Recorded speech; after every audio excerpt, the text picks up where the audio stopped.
What's up, YouTube family? What's going on with y'all? Back today for another video about how I run this car rental business.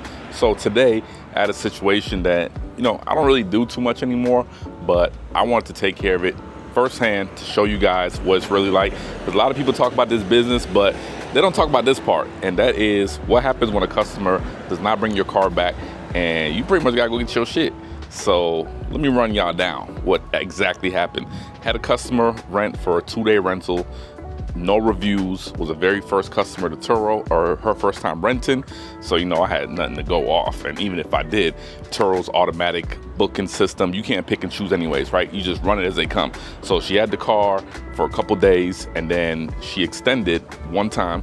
And after that, that was it. She told me she was about to extend again. She needed the car more, but then she went quiet, silent, and obviously now on Turo, when the reservation's over, you don't have access to the customer's phone number anymore, which is fine anyways, because if they want to respond, they're gonna do it over Turo message. So the phone number factor, to me, it really doesn't matter, man. I play this game on cruise control, so let me put y'all on game.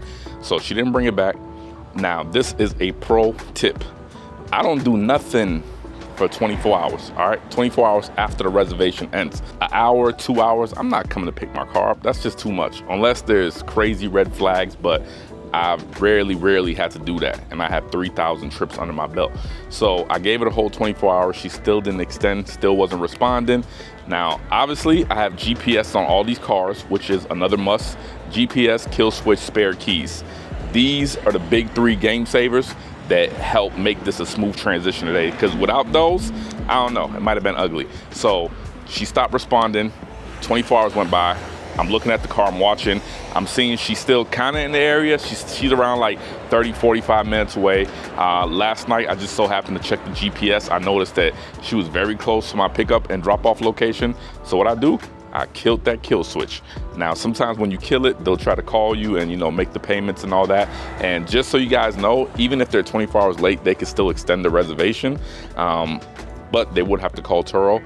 And Turo opens the reservation window for an additional about 6 hours, I think. So they can get 24 hours and then they can get additional 6 hours on top of that. But after that, I think it's pretty much a wrap. So she did the 24 hours, wasn't responding. So yes, I killed it because I knew that I was gonna send somebody to just go pick it up because it was right down the street.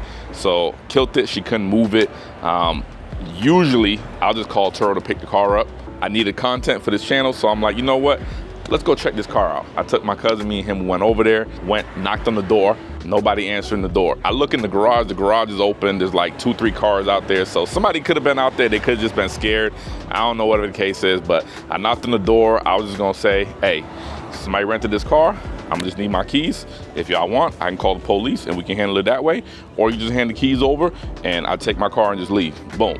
But since nobody answered, I resulted to just, taking the spare key and we pulled off with the car or whatever. But there has been times before, like when I first started this game, like I was trigger happy. Like if somebody didn't come back with my car in 3-4 hours, like I'm heading to get it and I'm jumping in the car, I'm doing all this stuff. And now I'm just like on easy mode, bro. A lot of times, like if I'm on Turo and I'm paying my fees and I'm paying my percentage split or whatever, then hey, they gotta do some dirty work too. So most of the time, I just hit them up to go pick the car up and I don't get charged for it. They charge the customer for that. So usually that's why I'll advise you guys to do, don't be like how I was, trigger happy running out there. Really don't even be trying to get these cars yourself.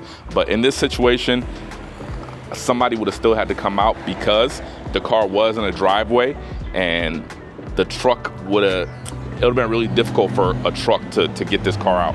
They would have had to pull the car in park, which could have caused more damage. Obviously, I could have tried to charge the guest for that damage, but why do all that? I got a spare key. I was just gonna go over there, nice way, let me get my key back, I'm good.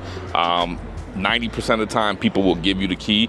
Now, like I said, when I first started, I used to just call the police like, hey, these people got my key, and let the police go knock on the door and get it. I always have a copy of my title or registration or some kind of proof of ownership, even though they've never asked me for it. Usually the Turo reservation, like a copy of that or showing them on your phone will suffice, and I've done this a few times. But this is something that's gonna happen in this game once you get to a certain amount of reservations. If you have cheap cars, it might happen more frequently, but I'm on the south side of Atlanta. I do run cheap cars and it's something we rarely have to do. So it's not something like you do it every day, but just the fact that people don't really talk about this side of the game is something that I want to come on here and keep it 100 with you guys, because it don't matter what kind of cars you run it. It's going to happen sooner or later. That's why as soon as you get these cars, kill switch, GPS, spare keys. You see my key guy right here right now. He's cutting another key for us because the customer still has the original key. And for GPS, I use Gold Star and I use Advantage GPS. So that's been working pretty good. I'm leaning more to the Advantage side. The kill switch is super snappy and the tracking location is on point. So I'm really loving Advantage. But those big three is a must. If you don't have those, sometimes it can make your life a little harder. So we get the car, I go over there. The interior, you know, it's fair. It's not dirty or trash or anything like that, which it could have been.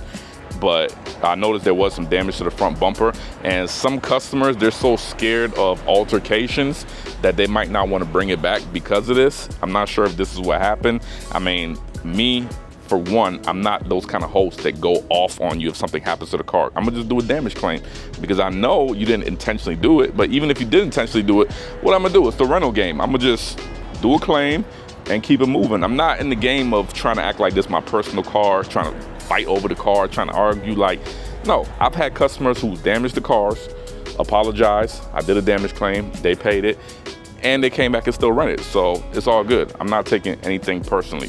So the car did have damage on it. It was just like a cleaning fee.